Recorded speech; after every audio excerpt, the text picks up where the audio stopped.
যে তাদের যে দাবিগুলো ছিল সেই দাবিগুলো কিন্তু বৈষম্যের যে দাবি, বঞ্চনার যে দাবি, সেগুলো কিন্তু অ্যাড্রেস হয়েছে।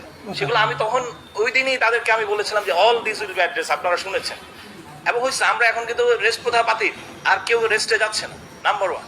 নাম্বার টু হচ্ছে যে ওদের ছিল যে বেতন, হ্যাঁ বেতন নিয়ে আমরা কাজ করছি, বেতনের যে বাড়ানোর প্রক্রিয়া সেটা নিয়ে গেছে। রেশন বাড়ানোর কথা, রেশন বাড়ানো নিয়ে আমরা অলরেডি মন্ত্রণালয় এগুলো সুনির্দিষ্ট প্রস্তাবনা গেছে। আমি নিশ্চিত যে ইনশাল্লাহ এটার ব্যাপারে একটা পজিটিভই আসবে। এবং আমাদের এর বাইরে ওদের একটা দাবি ছিল যে ওদের কোনো টেনশন কিছু নাই, যেহেতু ওরা চুক্তিভিত্তিক কাজ করে। আমরা অলরেডি একটা স্টাডি করে সিদ্ধান্ত নিয়েছি যে ওদেরকে আমাদের যে আনসার ব্যাংক আছে, আনসার ব্যাংকের কোনো পেনশন স্কিমের মধ্যে এদেরকে সংযুক্ত করা যায় কিনা, এবং যদি সেই পেনশন স্কিমের মধ্যে সংযুক্ত থাকে তাহলে ওরা কিন্তু তাদের যখনই সে রিটায়ারমেন্টে যাওয়ার সময় সে একটা হ্যান্ডসাম অ্যামাউন্ট পেনশনারদের মতোই পাবে। সেই প্রক্রিয়াটাও কিন্তু আমরা মোটামুটি করে রেখেছি।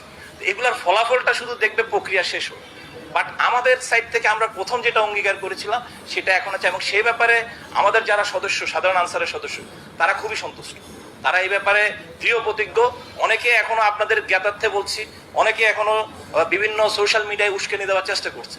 আমাদের সাধারণ আনসার যারা, তারাই এটাকে কমেন্টে গিয়ে কিন্তু তারা এটার প্রতিবাদ করছে, যেটা আগে হয় নাই। তারা বলছে আমরা তো we are getting everything, then why all this nuisance again.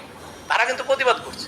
So সেই জায়গা থেকে আমি বলবো যে তাদের এই প্রচেষ্টা আর বাংলাদেশের মাটিতে আমাদের যে ছাত্র জনতার যে সেটা আর কখনো সফল হবে না। তারা ইনশাল্লাহ, যারাই কুচক্রি ছিল, আপনারা জানেন অনেকে গানম্যান ছিল, অনেকের ব্যক্তিগত গানম্যান ছিল, বিভিন্ন পর্যায়ে রাজনৈতিক পরিচয় ছিল, এরা কিন্তু সবাই এখন ডেজার্টার, তারা নাই আমাদের এখানে, দে আর ডেজার্টার।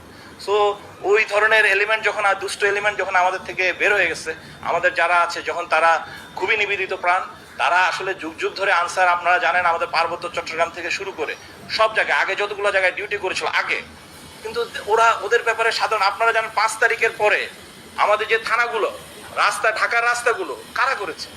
আমাদের আনসার বাহিনীর সদস্যরাই করেছে। তারা কিন্তু বাংলাদেশের জনগণের আস্থাকে সবসময় সবার উপরে ছিল।